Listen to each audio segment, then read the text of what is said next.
BierTalk. Gespräche über und beim Bier.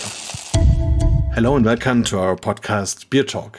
Today we have another episode of our English-speaking BierTalk, and we're going to a very interesting country and a very interesting lady indeed. We are going to Canada and meet Mirella Amato. So Mirella, please introduce yourself a bit to our listeners and let us know. Well, hello, Marcus. It's a pleasure to be chatting again. It's been a while since we've seen each other. And yeah, my name is Mirella Amato. I am based in Canada. I've been working in the beer industry for about 15 years now, and I'm a craft beer and sensory specialist. So I work more similarly to you on the education and beer sommelier side. I do have my Dermans beer sommelier, as well as my Master Cicerone certification. And I've also written an award-winning book on beer that is available in German. Yes, and I got it, and it's a fantastic book. So we will put the link also in the show notes of the podcast so that you, dear listeners, can also get the book. And I really can recommend it. It's wonderful, and it's very also much describing the German beer scene. So it's a great thing. Yeah, maybe first question, it's on your website that you are trilingual. So of course English, maybe French. What is your third language? My third language is Italian, which some might have guessed from my name, Mirella Amato, and I speak also ein bisschen Deutsch. Oh, so we could switch to German. No, not unless I'm a few beers in. Give me a few beers and my German comes back. But unfortunately, I haven't had a lot of time to practice, so my vocabulary is not where it should be. But I remember sitting in a Bamberg brewery, and then we spoke a little German, so it works. Yeah, so maybe first we start with, you are 15 years now in the beer scene in Canada. So how did you yourself personally come to beer? Was it as a young girl or later, or when did you have your first beer? Well, I'm in Canada, so we have drinking laws. Is there a minimum drinking age in Germany? Yes, about 16. But as we are in Bavaria, it's about. So you see always sometimes younger. Yes. And I certainly, my father is from Italy, so I do have a bit of that European looseness around alcohol and children, which I think is healthy. I think, depriving and making it this, an illegal, untouchable thing actually leads to more problems. But that's a side story. How did I come to beer? I came to beer fairly early on, and specifically to craft beer, which again, I think is maybe a bit more of a North American phenomenon in that, we didn't really have a beer tradition here. So when our beer tradition, sadly, is basically, large companies making a lot of golden lagers. So my experience early on, it just so happened that when I started drinking and when I started going to pubs, my friend of mine was English, and so very interested in English style ales. And so I discovered craft beer right away. So whereas most people my age in Canada would have been drinking pitchers of mass market lagers, I just had this very good fortune of discovering craft beer right away, these more flavorful beers. At the time, definitely more English than Belgian or German, but flavorful nonetheless. And it was very interesting because the scene has changed a lot now. Now, if you go anywhere in Canada or the US, you come into a bar, there will be one or two, you'll definitely have some kind of stout on tap and some kind of IPA on tap, almost no matter where you are. Whereas back then, anywhere you went, it was just a bunch of lagers on tap, maybe Guinness. And if you wanted more flavorful beers, you had to go to these specialist bars that only beer geeks went to. And so that's where I would go drinking. And, from those early days, I always said, one day when I retire, I'm gonna write a book about craft beer because I want people to know about these delicious, flavorful beers. Because, most people didn't even know that they existed. Yeah, you said when you retire, so what is your normal job? So back then I was actually studying to be an opera singer, which I did do for a number of years, but it came to a point where I realized I wanted to live in Toronto. I wanted to go back home, and a career in opera usually means living abroad. There is not a lot of opera going on in Canada. There are some cities in Germany that have more opera houses than the entire country of Canada. I am quite sure. So just in terms of the numbers of opportunities, that means living abroad. And the timing ended up being really perfect because I came back having decided I wasn't doing opera anymore. And I was trying to figure out what to do with my career. And I actually was on a completely different career path. And I, one night, was having drinks with a colleague of mine who was trying to help me decide what I was going to do next.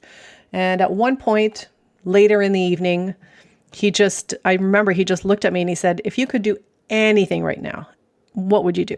And I said, "Well, I would work in craft beer for sure, And back then it just didn't even seem like a job possibility because craft beer, like I said, was this very niche, obscure, flavorful beers in general. So unless I wanted to, work in advertising for a large company selling lagers, it just didn't really feel like there was an opportunity there. But he just looked me in the eyes and said, "If that's what you want to do, then do it." And I woke up the next day and I started researching and I got to know local brewmasters and I put together my business and I've never looked back. That's a fantastic story. So, but when you were singing, were you alto or soprano or what was your voice? I was a soprano, and I was for those who are in the know, I was a spinto. So not so much, the young ingenue, more, the jilted lover, the more of the passionate roles. I did. My voice was particularly well suited to Russian repertoire. So that's the sort of stuff I was singing, and I did love it very much. Are you a musician as well, Marcus? Yes, I was also singing a lot. I started to do a little bit solo things when I was younger, I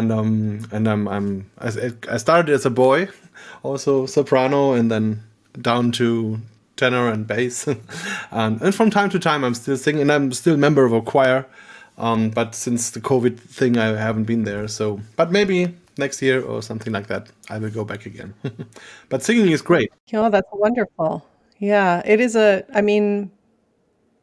I don't know if there's a more amazing feeling than singing with a whole orchestra, under you, supporting you. Or with a whole choir behind you, it's a wonderful feeling. And I do hope to get back to it on just for fun at some point. But right now I'm really focused on beer. Yeah, it's a great thing to have that as part of your life. I was always a little bit in another life, in another world when I was singing. So that's obviously it was good for me. So I'm also looking forward to have that back again. But maybe one question: did you ever pair singing and beer? So like maybe serving a beer at a tasting and singing the correct song to it? Yeah, I did actually. That's Do you know the answer to that question already, or were you just guessing? No, totally not. Wow. Yes, for 4 years, I ran an event called, wait for it, Hopera. And what I did, this is after I was already done with my opera career, but I still had a lot of friends who were very good opera singers. And so I hashed out this kooky idea. We sang it was only with a piano, but we sang in a bar. And I brought out these opera singers. We had 3 or 4 opera singers singing a variety of excerpts. So some would sing arias, some would sing duets. There were some ensemble numbers. And then I would pair a local craft beer with each song, based on mood, sometimes based a little bit on the lyrics. And it was a very popular event, and frankly, a pretty cool event, because it brought out people who were very much into beer but had never heard opera before. It brought out opera lovers who had never tried beer before, and then it brought out people who love both beer and opera and thought this was a really nifty concept. And I think you'll appreciate this, Marcus. Definitely, yes. The very, very first night that we did it. So the way I would do it is I had a musical director with me. We would get up. She would explain the excerpt that was coming up, especially, sometimes they're in a foreign language. So just explain, like, this is the character, this is what's happening, this is what the song is about. And then I would present the beer, and this is what the flavor, this is why it goes well. And the idea was that people would sip the beer while they're listening to the music, and that would be the pairing, right? And never in my life have I had to remind people to drink. But that first person went up and sang, and even the people who had heard opera before, it's not something you usually hear in a small space, right? So just the power of the voice and the way it vibrates in your chest when you hear it, and everyone just like stopped moving for the whole song, and they just had their beer in their hand and they were completely agog, and I actually had to get up and remind people to drink. And then once they got into it, it was fine, but it was, for me, a very funny moment. How often do you have to remind people? Yeah, and such a very special experience. So I really would love to take part in such a thing. we did with the Birmingham University a research on music and beer, but not with live music. We were in a special cinema place where it was totally dark, and we gave the people different beers and played different songs, and they had to fill in papers about their feeling before and afterwards, and then they had the same beers without the music, and we compared, and it's quite interesting that it really changes the perception of bitterness and sweetness if you hear the other music or the other one. That's really interesting, but I think it's still much more impressive if you have someone right before you singing. That's great. Wow. Yeah. Yeah, that's a really cool experiment. I would love to see the results of that. They have definitely shown that the environment around us can impact sensory evaluation. So that makes sense to me that there would be a difference there.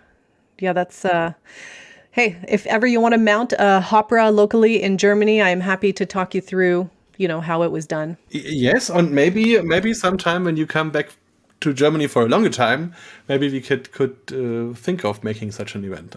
I really would love that. Sure. Well, we can chat about it when I see you in August. Yeah, we will do. Perfect. So, but back to beer, or only beer, and your company with a great name, Bierology, which I really think it's fantastic. How did you came to this idea, and how did it develop? Well, my company has evolved greatly over the years. I wanted a company name that was identifiable and recognizable, and I have trademarked the word Beerology here in Canada. And I don't know I don't remember how I came up with the name, but the company itself my goal with Beerology has always been to help drive the industry forward. I'd be very interested to hear from you sort of the arc that you have had, because of course in Germany the beer scene is very different. You have a much stronger beer tradition. You have a much larger set of laws around beers and protective laws. And then, you also now have a craft beer movement, but it was born a little later. And from what I've seen, it has some interesting different dynamics. But for me, really the goal with Beerology was to foster and to keep pushing the local craft beer industry forward, because as I was telling you earlier, I really fell in love with craft beer. And so in the early days with Beerology, the main thing I did was education and guided tastings and staff trainings, because the big issue the industry faced was that people had never, tried these beers. They had never seen a beer that was red or brown or black in color. They didn't know what to expect in the flavor, never mind a fruited beer. So I would do a lot of public tastings, staff trainings to help staff communicate the beers better to customers, that sort of thing. And then as I continued to gain different accreditations, I started doing sensory training and off flavors for breweries, and home brewers would also attend. And I did that for a number of years. And because it was something that was missing and that I thought was important. And, at this stage, I find that, as I mentioned earlier, everyone knows now what craft beer is. There's a good beer selection everywhere. There are a lot of resources for people who want to learn about craft beer and beer styles, and amongst them my book, of course. So the next frontier for me, which I just launched last year, was my beer and food pairing course, because my feeling is now that everyone has a good beer selection from, small, more down-to-earth establishments right through to fine dining restaurants that are maybe now bringing in an interesting selection of beers. The next step is to really understand how to pair those beers with food and maximize the experience of the person who's enjoying them. Yeah, and it's also interesting to have a professional approach on this idea. Because in former times, I think food pairing was more or less something which people did for 20 or 100 years. And it was just normal knowledge, but not really with a scientific background. So we also started to do research on that. And it's interesting to find out why something matches or not. So we will talk about this course later, but maybe first some few words about the idea behind Beerology. So I read on the website it's about knowledge, passion, and taste. So knowledge, you just told us that there was not so much knowledge in the Canadian beer scene or beer world. But passion, was that a missing thing? And did you achieve that, to bring back passion in the beer world? Yeah, I think it was more about spreading the passion. The passion was there, but it was very, very few of us being passionate. But that piece for me is a broader piece, and it has to do with my approach to beer education and to beer knowledge in general. As I'm sure you know, Marcus, because you work in beer education as well. A lot of the beer courses and beer resources that we have, and certainly in North America, the beer scene in general, can be traced back to homebrewing, And so a lot of the way that we communicate beer, a lot of the normal ways that beer is taught, a lot of the ways that beer is written about is highly, highly technical, because originally it was meant for people who wanted to brew beer. But now we have a lot of people who are very passionate about beer, who are very passionate about drinking beer, and have no interest in brewing it. And I think we need to reframe how we communicate a lot of these materials. For example, why are IBUs so important? Is this a thing in Germany? For many years in North America, everyone just wanted to know the IBUs of everything. No, not really. It's not even written on most of the beers. It's now coming, but most of the people just don't know what it means. So and they don't have a comparison. So if now today in a tasting I say this beer has maybe 34 IBU, they don't know what to do with that information because they don't know what is a Helles or what is a Weizen and where is this beer now. Exactly. Exactly. Yeah. So this is very interesting to me to hear this from you, because it really highlights that this is a North American phenomenon.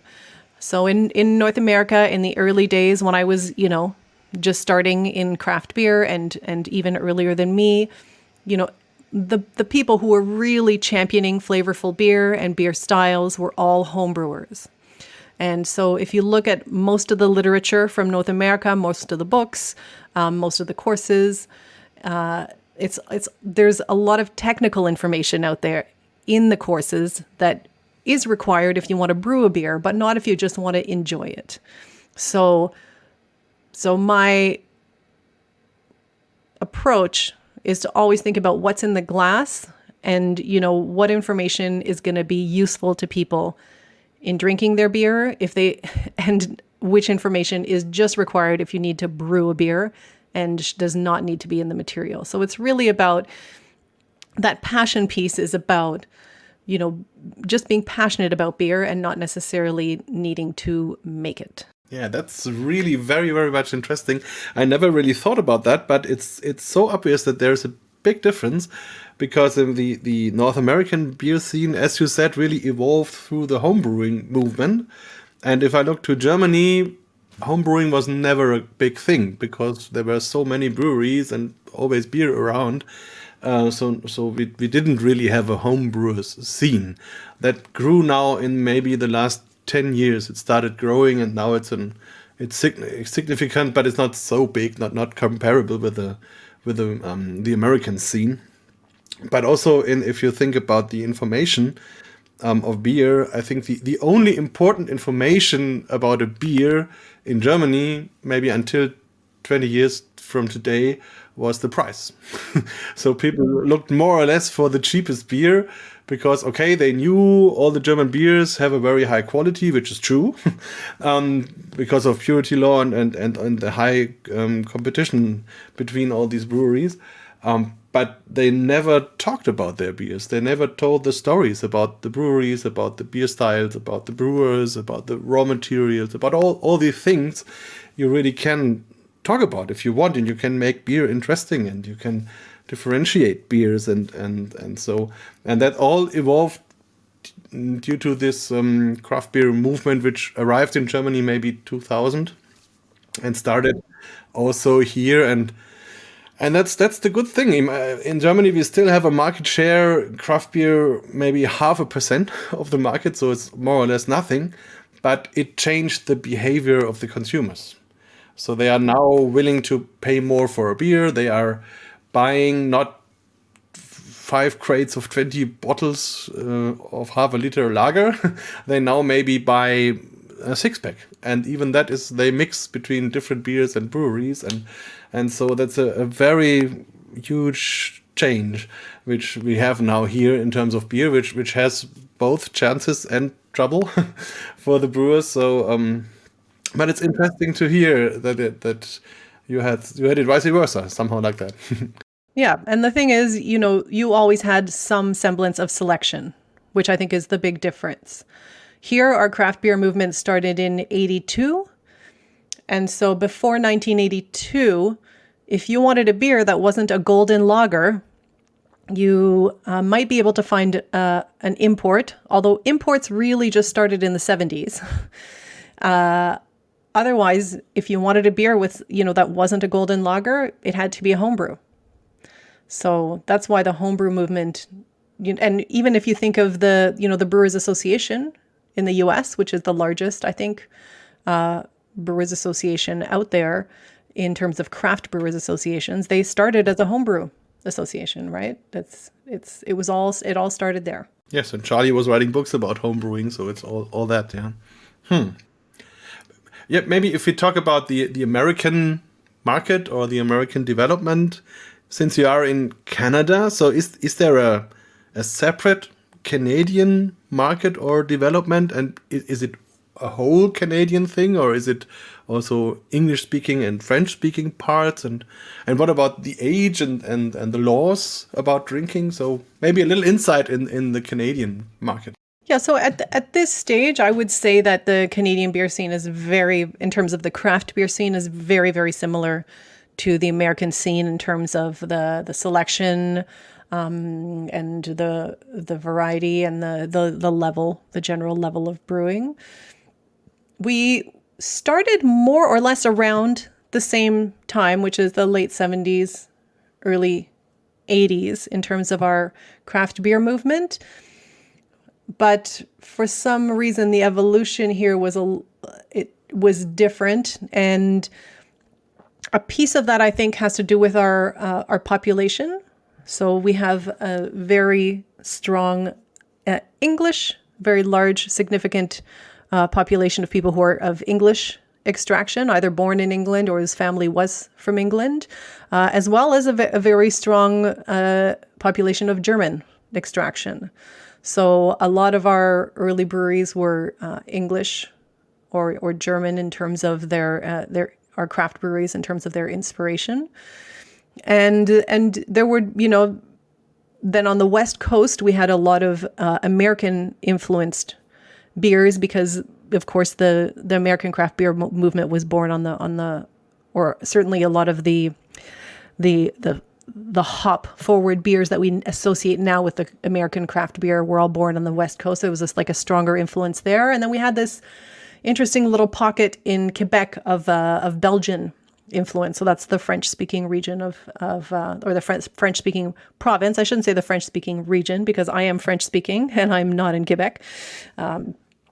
So in the early days, certainly there was, and here in Ontario, we had and still to this day have a very, very strong cask conditioned ale presence, which is something unique to us.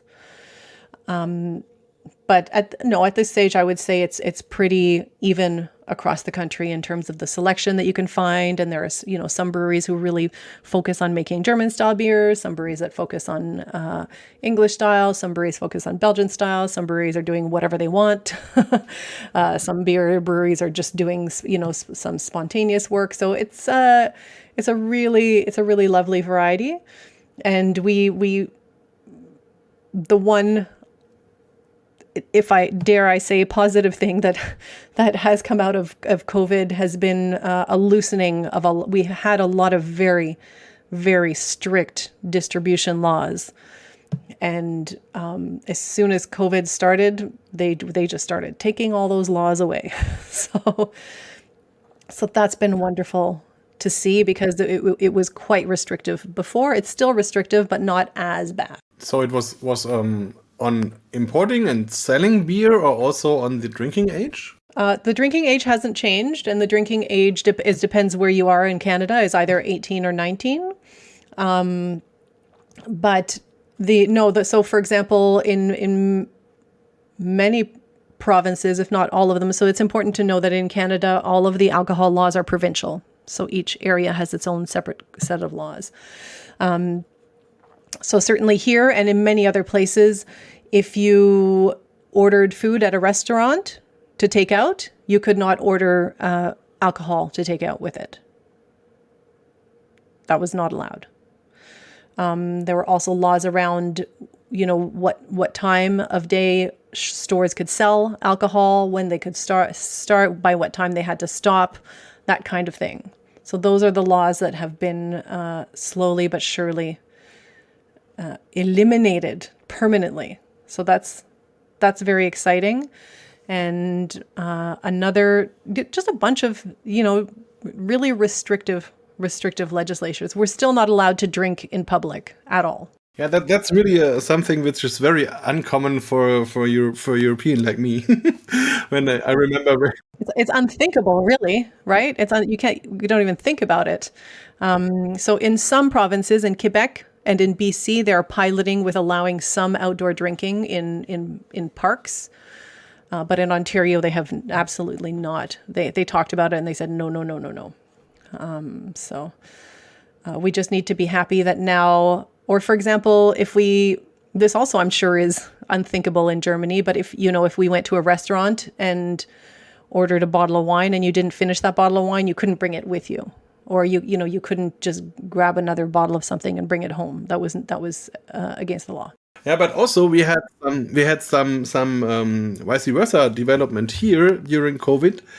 Here they started to restrict public drinking because people were gathering as usual, and then they said, okay, if there are hundreds or thousands of people out on a bridge, for example, drinking, we have to stop that because of the virus. And so some of these things were forbidden, and now they are slowly taking away these restrictions. So what we all hope that it will be gone soon, but because that was really also strange to be not allowed to anymore to sit maybe in the sunset on a nice bridge and have a beer. But let's see what the next time next month spring. Yeah, it's been interesting to see the differences. I know that in the early lockdowns here, there were some provinces that talked about, because in the early lockdowns, it was only essential goods that you could sell. So only basically grocery stores and pharmacies. And at the beginning, they were saying that alcohol was not considered an essential good and therefore could not be sold. But they quickly changed that. And I don't know if you saw, but in South Africa, they completely banned alcohol. Yes, we had a beer talk, for example, with the owner of a bigger German brewery which lives partly in South America, in South Africa, sorry. And when the first lockdown came, he occasionally was in South Africa, so he was trapped. And we made the recording while he was at home and in South Africa, and he told us that you were not allowed to buy alcohol, whatever. So and that all the breweries really are struggling, and also the pubs and restaurants. And Yeah, it's just fascinating, because there they decided to completely ban it, and here it was the opposite. We thought about maybe banning it, and then we realized it was much safer to make it for the public to make it available. and somehow we all came across over the pandemic, hopefully. Yeah, okay. Maybe one thing about Canada, if we talk also in our education about the American beer history, Prohibition is always a big part of it because it had so many effects that it was such a long time and it changed the beer scene in the United States quite hard. If you think of Canada, I think there was only 1 or 2 years Prohibition. Am I right? It's a bit of a complicated answer because, again, as I mentioned earlier, all of our alcohol laws are provincial. So in the U.S., Prohibition was nationwide, right? I believe it was 1920 to 1933, roughly. Yeah, it's that was the end of a development, and I think also some of the states got very much earlier into Prohibition, even in the 19th century, and so step by step. Yeah. But they did make it eventually. It was nationwide. So in Canada, there isn't the ability to do that because it's by province. So, for example, in Ontario, we had it here, I believe, from 1916 to 1927. We had some provinces that had it from, much longer. One of our provinces was from 1900 to 1948. And then some provinces, for example, Quebec, didn't have prohibition at all. So they voted that prohibition would happen, if I'm not mistaken, until the end of the war, but they weren't going to start the prohibition until the following year, and then the war ended before the the time came to enact prohibition. So they basically never had prohibition. Yeah, so that's probably why you don't hear about prohibition in Canada so much, because it was so uneven and very similar to what you were saying in the U.S. with different neighborhoods also making decisions. We also had that. We had a neighborhood in Toronto that was still dry 10 years ago, and just recently voted to allow bars in that area again. So it's a very interesting history, and I think the most interesting piece of Prohibition, if you want to talk about Canada, is all of the rum running, right? Because we're just across the water. So there were many, many years where we could still produce alcohol legally, and many, many years where maybe it was a bit of a gray zone. And we were just, shipping boatloads and boatloads of alcohol down to the US, bootlegging it. And so there are a number of really fascinating books written about that, and there are a number of companies in Canada that did very, very, very well during Prohibition. So when Canada saved the United States, okay. That's right. Okay, but maybe that's a good reason to come back to the 21st century and look at your third point, which is taste. And I think that's also, you already mentioned it, that you are doing a lot with food pairing. So can you remember when you first did food pairing and how you developed your idea, your skills, and what is behind your food pairing? For sure. Food pairing was part of my work from the very beginning. And as I'm sure you know, sometimes the best way to introduce someone to a new flavor of beer or to a flavor of beer that they are resistant to, whether that's the dark roasty flavors of a stout or the sharp flavors in a sour Berliner Weiss or a Gose, or perhaps the fruitier flavors in a fruited beer, is to pair it with the right food. Because if you present that beer in context, then it makes sense, and someone could easily say, oh, well, I don't usually drink this beer, but I understand why with this food I might want to have this beer, because it works so much better than the beer it pairs so much better than the beer that I normally drink. So pairing beer with food was something that was always a part of my work. And as I mentioned earlier, I've done a lot of training with my beer sommelier and my Cicerone certifications. And so most of what I learned in the beginning about pairing beer with food was what I could find in books. And books have lists of rules, and they also have lists of pairings that work well together, right? A lot of them are traditional. I'm sure in Germany, you have your Weisswurst and Weissbier as a classic, or like a Schnitzel and an Amber Lager is another classic. So learning about those pairings, tasting those pairings, and then looking at all of the different rules that I could find. But I would say right up until now, the pairing process really did rely mostly on instinct, because there wasn't really a resource out there explaining how to pair beer with food. It was just, these are things that go well together. Here are tons and tons of rules. Go. So, a lot of what I developed was through experimenting with these rules, a lot of experience food pairing over the years, putting together beer dinners. And then over the past, I guess, 5 or 6 years, I've done contract work for a number of different breweries and organizations, creating beer trainings for them, and a piece of that has been beer and food pairing. So I've had a lot of time to think about how to communicate beer and food pairing, and how to make it easier and more accessible.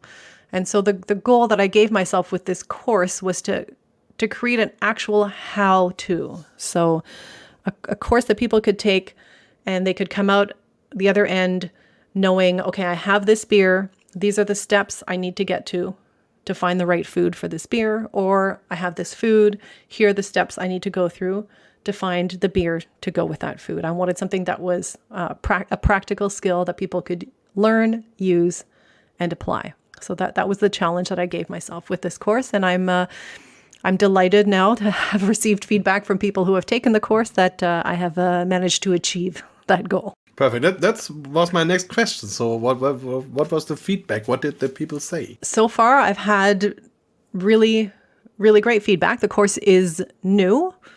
I've had probably, I don't know how many people have completed the course, but I've had over 50 people going through it. And so far, the feedback has been really great. If you go on the website, which is Beerology.thinkific.com, there's testimonials from people who have taken the course, and the people range from really beginners through to a number of very advanced beer folk. I had chefs and sommeliers taking the course. So the only prerequisite to taking this course is that you do have to have some working knowledge of beer before you start. So the two things you really need to know before you start taking the course is your beer styles. So, what is the difference between a Dunkel and a Schwarzbier, for example. And you also should be confident tasting and describing beer, because this is an online course. I'm not there with you, right? So if I say to you, okay, you have a beer in front of you, what is the dominant note in that beer? You need to confidently decide what that dominant note is, because I can't, come and check. Yeah, that's always a challenge with the online trainings. And We developed the online trainings in, I think, 2020. We started with the first lockdowns, but also it took some time until we did more about that. But was it also something which you learned via the pandemic times, or to get into the online education thing? I'd actually been thinking about it for a while. I knew that I wanted to do this course online because I knew I wanted to reach as many people as possible, very similar to, my book. This is a skill that I thought would be useful to a very large range of people. And so the way I designed the course is universal. So anyone can take it anytime and with any beer. So you work with the beers that you have at your disposal. At no time do I say, you have to get a Weiss beer or you have to get an IPA. So the design of the course is really to work with the beers in front of you and take you to pairings that work with the beers that you work with, right? If you're someone who works with beer in a pub or in a restaurant, then I want you to work with the beers that are in that pub or that restaurant so that you can get to useful pairings that make sense to you, right? So knowing all this and knowing that I wanted that reach, the online was the approach that made sense to me. And I have, again, just been very lucky through my work. I am a consultant. I have created trainings for a number of different breweries and organizations, and some of those have been online. So I already had a number of examples of how it can be done and different approaches. And so I had a pretty good idea in my mind. I think the bigger challenge for me was really to take my process, my pairing process, which at this stage is very instinctive, and unpacking it and figuring out, but what are the steps that I'm going through in my brain when I'm doing this, and what are the different pieces, and explaining that in a way that was easy to follow and easy to understand. That was the bigger challenge for me than the online piece, which I was, although I hadn't done it before for myself, had worked with before and was quite comfortable with. I'm really getting curious now. So, and as I told before, of course, we will also put that link into the show notes of the podcast so that the listeners can also look into the course and see if they want to take part. Maybe a question on that. Did you have a special surprise during making this course? So maybe a surprising pairing or a surprising thing, what you found out while making it? Maybe a new taste or a very interesting pairing which you never tried before or something like that? So there's two pieces to my answer. The first one is, in terms of surprises, I wouldn't say so necessarily, because to be honest, I've been working on the content for this for almost 10 years now. That I've known I wanted to do this course. I knew that there wasn't really a beer and food pairing resource out there that was useful and practical. And as I mentioned before, with Beerology, my goal is always to find something that's missing and to try to drive the industry forward and figure out what's next. So, knowing that now a bunch of establishments have craft beer, and the next step for sure, as far as I'm concerned, is learning to use that beer to its maximum potential. So the process really for me has been, collecting and organizing that information and I did it so slowly and so deliberately that there wasn't really any room for surprises. And the second piece, and it's interesting to hear you say that, is again, I don't at any stage in the course present specific pairings or make you do specific pairings, because I really wanted to create a course that was different. And what I saw out there was, as I mentioned earlier, a lot of courses and resources that are really a list of things that go well together. And if someone wants a list of things that go well together, they can find that. They can find that in various books. They can just find that on the internet. The Brewers Association published a one-pager that just gives you a quick snapshot of, oh, I have this beer, you can use it with that. Even in my book, with every style, I name, some foods that would work well with that beer style. So that information was already out there. and wasn't what I wanted to put in the course. I wanted this to really be. So why don't I talk you through what's in the course, and then maybe that'll help sort of clarify. Does that make sense? Of course, I understand, and I think it's a really interesting approach, because also, especially here in Germany, people always would expect that they get a list of beers and a list of food, and they get lines which mark this to that and this to that. But of course, that's only partly does make sense. Yeah, when we are doing the food pairing education, we are talking about the taste, which means sweet, sour, bitter, umami, and salty. And we try to say, okay, in this way, you should achieve something like harmony. So if we have a quite bitter food or a quite bitter beer, it's okay to find something also bitter with it. And on the other hand, we talk about the aroma. And there we also have different categories like flowery or fruity or whatever. And there we say, okay, here you should look for something where you have different things which together with the food or with the beer make a greater experience, so that you have in the palate something harmonic, but in the whole aroma you get an addition. I don't know if it was understandable, but that's the idea.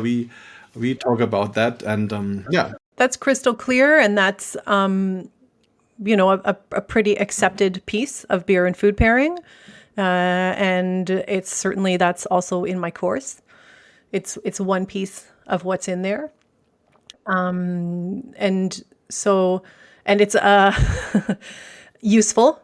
Both taste interactions, which is what you were describing with the basic tastes, and bridging flavors, which is what you were describing with the aromas, are two very important pieces of pairing beer with food. Absolutely. So those are part of the second chapter in my course. My course is 5 chapters, so those are in the second part, and very, very important pieces of beer and food pairing for sure. Okay, so I'm really curious now to take part in the course and to then come back to you and talk about it. So give us a little overview about the course. Yeah, I thought it might be useful to just give a bit of an overview of what's in the course.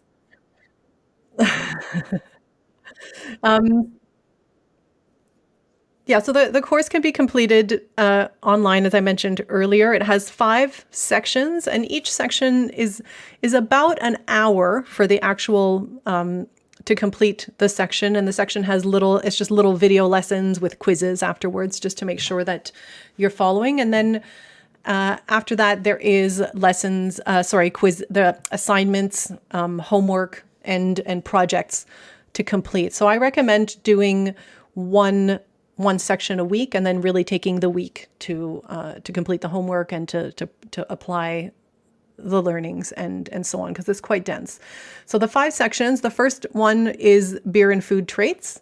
So that's, as I'm sure Marcus, from your teaching in beer and food pairing, learning how to pair beer with food is about finding the traits in the food that work with the traits in the beer. So the first section is about what are those different traits that you need to look at, and what are the different, for example, as you mentioned earlier, we talk about taste and we talk about flavor. What's the difference between taste and flavor? It also touches on, mouthfeel, which is another important piece of beer and food pairing.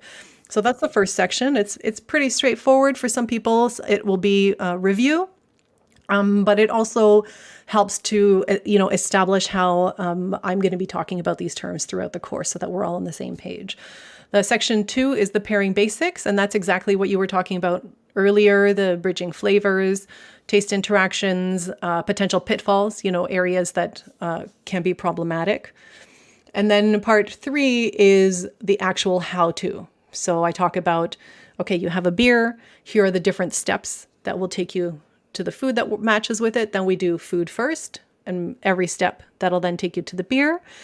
And there are 2 other sections of the course which will be more useful for some people than for others, but based on my experience, I thought were really important to share. And so the first one is planning a dinner. So, of course, if you're pairing one beer with one food, there are some considerations. But what if you have 3 courses in a row, or what if you have a 5-course dinner? What are the added considerations that you have to think about when you're putting one course, before or after another one? And how do you do that? And then the last piece of that section is how to host a beer dinner, because some of the people who are taking my course will be hosting beer dinners at their, if they work at a brewery, at their breweries or at the restaurants or even at home. And just little tips and tricks like, when do you pull the beers out of the fridge? And, how do you get a good flow going for the evening? So that's section 3. Section 4 is advanced techniques. So I do recommend people who are new to beer and food pairing that they do sections 1, 2, and 3, and then they take a little bit of time to practice before they dive into section 4, because section 4 is really like small techniques that you can use to fine tune and improve your beer and food pairing. So they're not only good, but also dynamic and interesting. And then section 5 is presentation. So all of the little details that you need to make sure that your beer and food pairing are shown in their best possible light. So it's a very comprehensive course. Like I said, the only thing it doesn't cover is, what are beer styles and how to taste beer, because a lot of the books and the courses I've seen on pairing beer with food are 90%, here is beer, here are beer flavors, here are styles, and then there's just a little piece on food pairing at the very end. So I wanted to take that little piece and really focus on that and expand that. And so that's what's in the course. Wow, that really sounds great. So I'm more and more looking forward, and perfect. So, and I hope also the listeners will be now curious too, and will come to pass the course and maybe also come back to you and maybe get to know you when you are over here, and when you are singing at a German brewery, when we are drinking a beer and trying the music and beer pairing, which sounds nice, and opera. Well, maybe I can join your choir for a night. Yes, that would be fun. That would be great too. Perfect. So thanks a lot. Thanks for the information. Thanks for your time. And I wish you all the best. And I'm looking forward to see you here in Germany in a few months, and hopefully then having a beer together, or 2 or 3 maybe. Yeah, thank you. It's been particularly interesting hearing your perspective as an educator and just as a beer colleague in Europe, where I think the general experience has been very different, and so that's been really fascinating to me. So thank you for bringing me on. BierTalk, der Podcast rund ums Bier. Alle Folgen unter www.biertalk.de.